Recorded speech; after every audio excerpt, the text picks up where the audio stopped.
Bonjour Béatrice Agénin. Bonjour Bertrand. Déjà, merci beaucoup de nous recevoir chez vous, vraiment en toute simplicité. Et puis merci d'avoir joué le jeu de notre interview à épisode, si je puis dire, puisque le principe c'est de proposer à nos festivaliers et aux internautes, aux visiteurs du site lesfourriresdecourbevoie.fr la possibilité de vous suivre, d'avoir un petit moment avec vous pendant jusqu'au festival, c'est-à-dire une interview en novembre, une interview en décembre et bien sûr une interview en janvier. Donc 3 interviews thématiques. La première, évidemment, on va parler de vous. Ça vous va? Ouais. Alors on y va.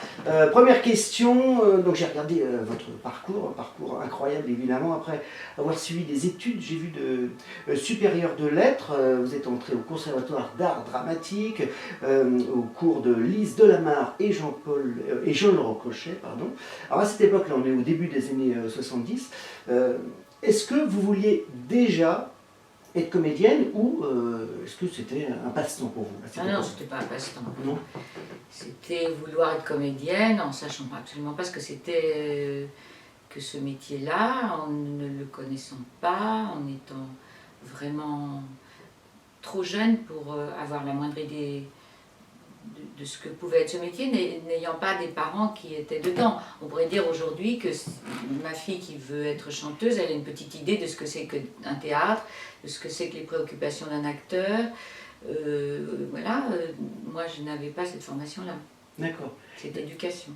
Et pourquoi avoir suivi des études de lettres? Il y avait une arrière-pensée, non?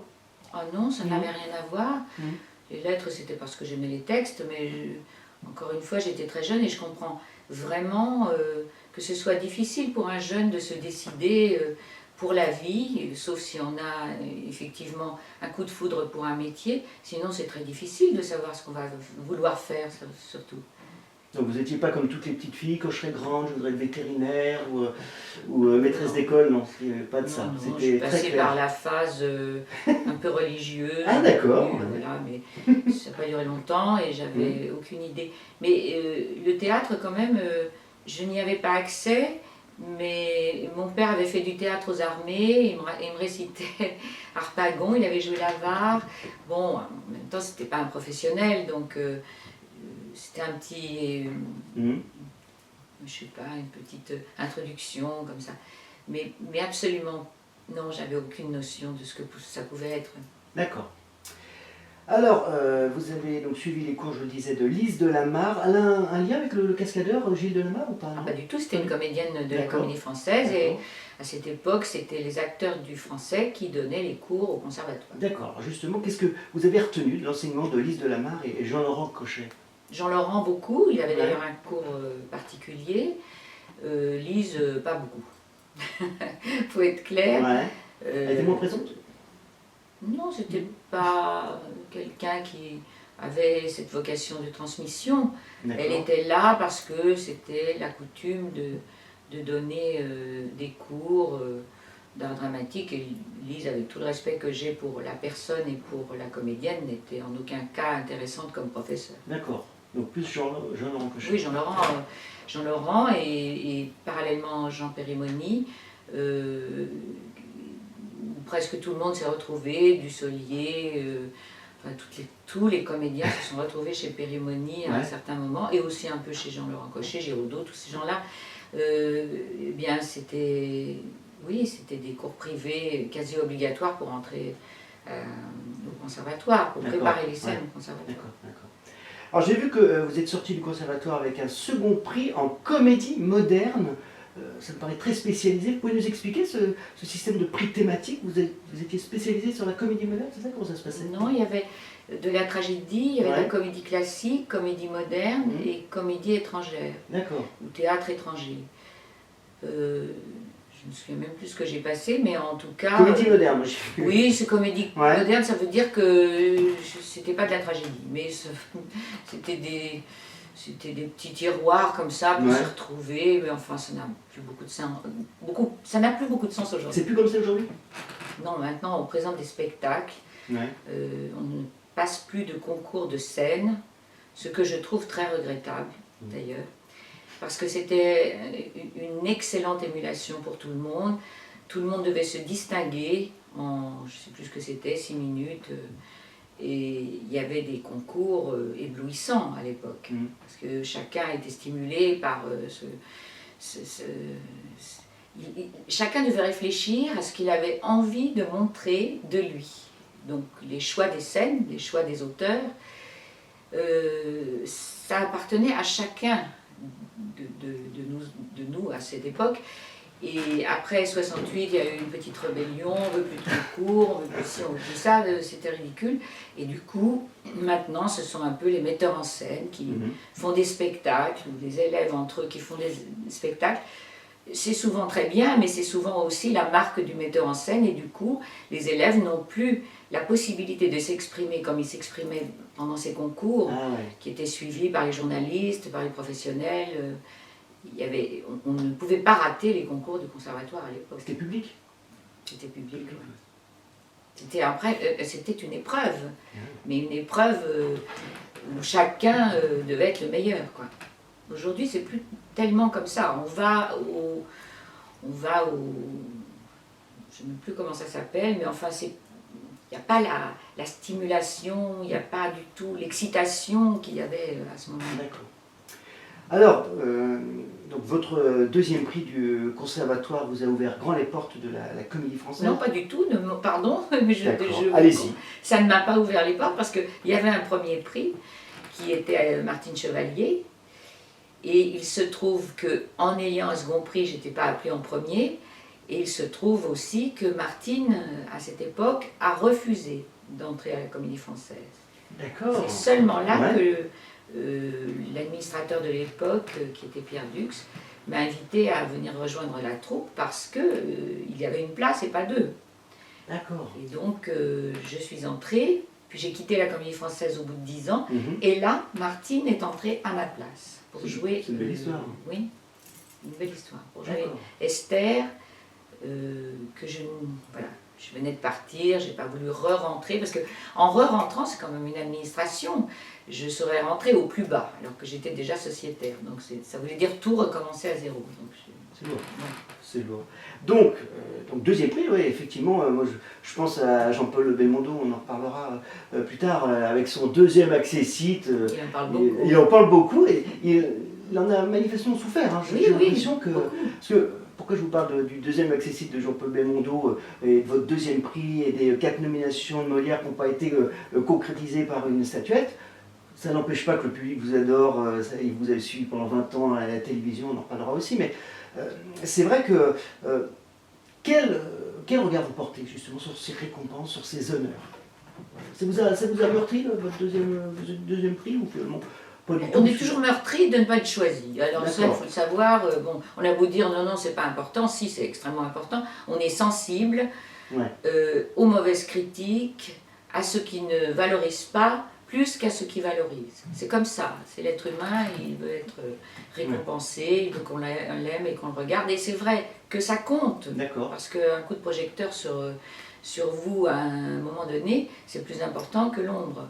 Donc je ne peux pas vous dire que j'ai pas été meurtrie, mais enfin c'est pas non plus... Oui, ça n'a pas d'incidence. Ça n'a pas d'incidence, ça en a toujours aux yeux des autres que vous portez chance.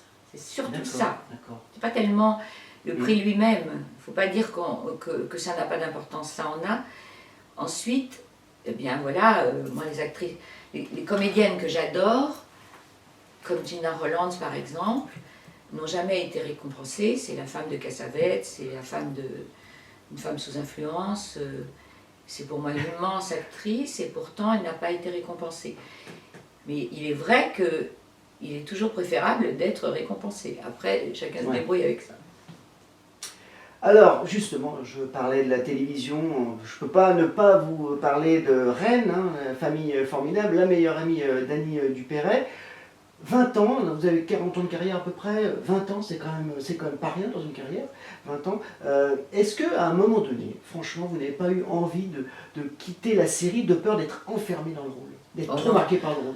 Non, parce que le rôle est secondaire d'abord, ensuite, vraiment, je ne peux pas être enfermée dans un tournage qui au départ était tous les 3 ans, c'était pas tous les ans. Oui, d'accord. Ensuite, c'est devenu... plus concentrée sur une fois par an, mais tout à fait à la fin. Ouais. Oh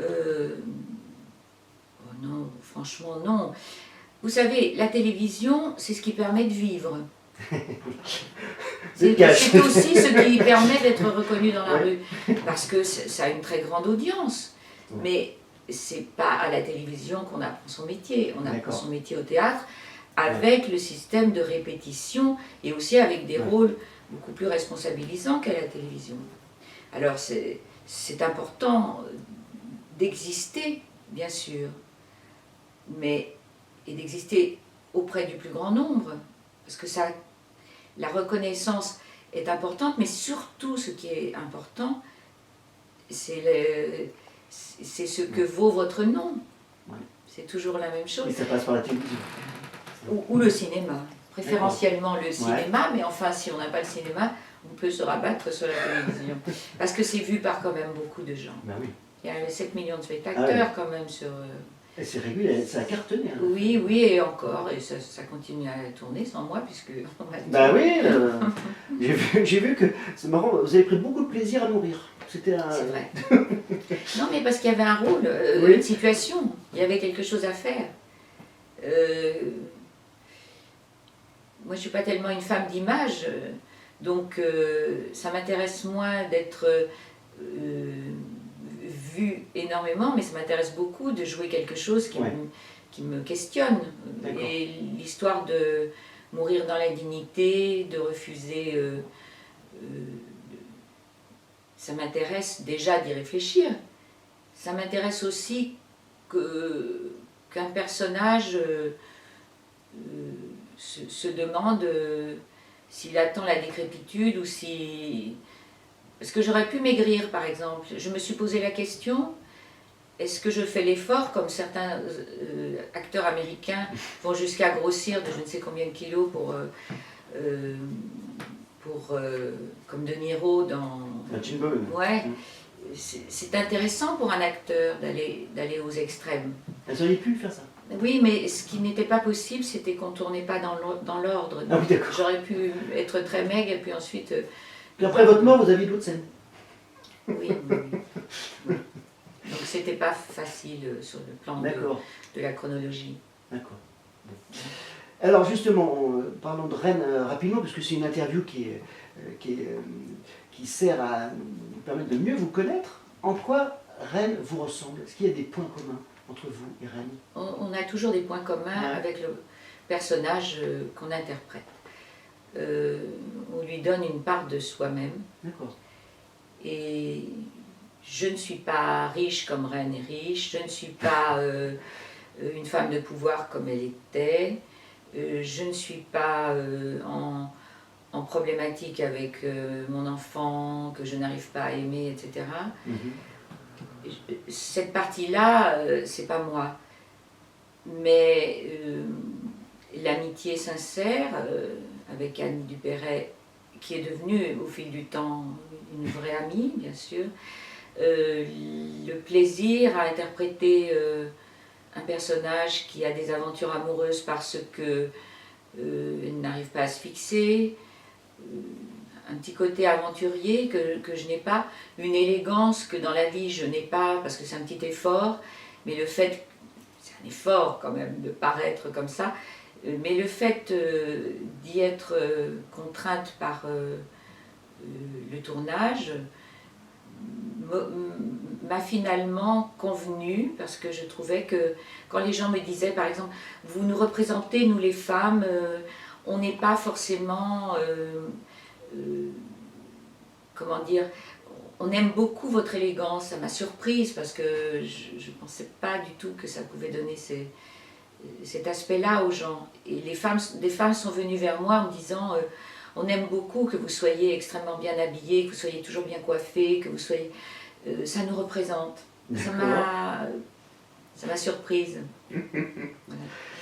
Alors, une partie de votre de votre activité qu'on connaît moins, vous êtes aussi une comédienne de doublage. Alors là, on se croirait à une super production hollywoodienne. Sharon Stone, Melanie Griffith, Kim Basinger, Cher, Bette Midler, Meryl Streep, Emma Thompson, et moi ma préférée, c'est l'odieuse même Tweety dans Chicken Run, et en compagnie, alors là aussi, de Depardieu, Le Mercier, Balasco, Claude Pieplu. C'est marrant. Pour qu'on comprenne bien le doublage, c'est s'approprier un rôle ou c'est tout simplement reproduire une performance? Se reproduire. On ne peut pas s'approprier un rôle qui a été joué par un acteur qui a une autre voix, qui a un autre langage, un autre moment, puisque on est dans une salle obscure, c'est extrêmement technique, un texte défile sous une image et à un certain moment, il faut être synchrone, c'est le cas de le dire, avec ce qui est écrit. Donc on ne regarde pas l'image, on regarde juste l'écriture. Oui, j'ai doublé toutes ces femmes, mais c'est, comment dire, on est tout seul en face de ce... On ne voit pas Depardieu et les autres. On est tout seul parce que, je vous dis, c'est purement technique. Il n'est pas avec vous? Non, non, on prend des rendez-vous à un certain moment avec la personne qui fait le doublage et on essaye d'être le plus synchrone possible, ça ne va pas plus loin que ça. Alors moi qui suis un petit peu perfectionniste, j'ai écouté à cette époque-là beaucoup, surtout Melanie Griffith, qui faisait des petites choses que j'ai essayé de reproduire, qui n'étaient pas forcément écrites, mais que quand je voyais l'image, je me disais... C'est formidable ce qu'elle fait. Elle faisait des petits raclements de gorge, c'était dans Working Girl, je crois. Et parce que le personnage était un petit peu inquiet, il fallait qu'elle grimpe dans les échelons. Et donc j'ai eu plaisir à l'écouter beaucoup, à essayer de reproduire effectivement ce qu'elle faisait. Mais non, je ne joue pas la situation. Non. Vous avez aimé faire ça? Oui, ça m'intéresse. Vous faites toujours du doublage ou pas? Non. D'accord. Les directeurs de plateau changent, moi-même je suis plus âgée, je ne peux pas me lever le matin, je laisse passer ça, je laisse faire aux jeunes. Alors, dernière question, peut-être la question la plus personnelle. En 2014, vous avez fait votre grand retour à la Comédie Française au Studio Théâtre, mais en tant que metteuse en scène. C'était pour Cabaret Barbara, en hommage à Barbara, que vous adorez. Et aussi, vous adorez aussi l'image que représente le cabaret. Vous parlez du rideau rouge. Alors, vous allez même plus loin. Lorsqu'on vous demande votre plus beau souvenir de spectatrice, on pourrait s'attendre à du Andromaque, mais non pas du tout, c'est Brel à l'Olympia. Et finalement ce choix n'est pas très étonnant quand on voit votre passion pour le cabaret. Brel, c'est le music-hall absolu. Et donc ma question est la suivante, est-ce que finalement Émilie Boucheron, votre fille, n'a pas réalisé votre rêve d'être auteur, compositeur, interprète? Je ne saurais pas répondre à sa place et je ne crois pas avoir évoqué que c'était mon rêve. D'accord. Très profondément, ça l'est peut-être. En tout cas, Brel, ça m'a marqué. Au moment où je vous en parle, j'ai des frissons, ce qui veut dire que c'est encore un ressenti très fort. Et pourquoi? Essentiellement à cause de son investissement fou. Et quand j'ai des jeunes acteurs qui veulent apprendre ce métier, je leur parle de Brel. Oui, Brel, parce que c'était un amoureux des mots, à un point inimaginable, excessivement amoureux. Je dis excessivement avec admiration en même temps. Peut-être il faut aller jusqu'à l'excès de ça. D'ailleurs, dans la comédie musicale où il jouait Don Quichotte, il le disait, l'inaccessible étoile. Je peux vous garantir que quand il disait inaccessible, elle était inaccessible, mais lui, il voulait l'atteindre. D'accord. Et donc c'était d'autant plus extraordinaire qu'il y avait une démesure, une folie, une beauté particulière dans ce combat incroyable de vouloir atteindre cette étoile-là. Et je ne crois pas que j'ai revu ça depuis que j'ai vu Brel. Je ne crois pas. Il était en eau, il était épuisé, je ne sais pas, mais dans des interviews, il dit que tellement il avait peur et tellement c'était un combat qu'il vomissait tout le temps avant d'entrer en scène, tout le temps. C'était un combat de fou, de fou. Mais je crois qu'il faut être fou pour faire ce métier-là. Et donc cet investissement de Brel, vous ne l'avez pas retrouvé à la Comédie Française avec vos... Si, je peux dire que je l'ai retrouvé à travers un metteur en scène qui s'appelait Jean-Paul Roussillon, immense comédien, très amoureux aussi des mots. Si, je l'ai retrouvé avec lui. Si. D'accord. Mais pas avec tous, donc avec lui, oui. Mais vous savez, c'est un peu... aujourd'hui, le langage n'est plus à l'honneur. Ce n'est plus par le théâtre que ça passe. Ça passe par les machines que nous connaissons, ça passe par les réseaux sociaux, ça passe par une robotisation qui est ou non inquiétante, je n'en sais rien, parce que je ne suis pas devin. Mais je pense que ça appartenait, cette histoire de langage, de mots, d'amour des mots, à une époque qui est révolue et qu'il faut inventer autre chose. Alors moi j'y suis encore extrêmement attachée, parce que je suis un petit dinosaure de cette époque-là, mais il est certain que les jeunes ne peuvent pas comprendre ça. D'ailleurs dans les films, on ne les entend pas tellement, c'est pas tellement important qu'on les entende. D'abord ils sont très soutenus par des micros, et au théâtre il faut être comment je dirais, j'entends ça, il faut être naturel, sincère évidemment, mais plutôt faut être naturel, faut être entre guillemets cinéma. Je suis tout à fait contre ça. Au théâtre, il ne faut pas du tout être naturel, il faut être autre chose que naturel, plus que naturel. Écoutez, merci beaucoup. On va mettre un terme à ce première interview et on va se retrouver pour parler théâtre. Merci Béatrice, à bientôt. Merci.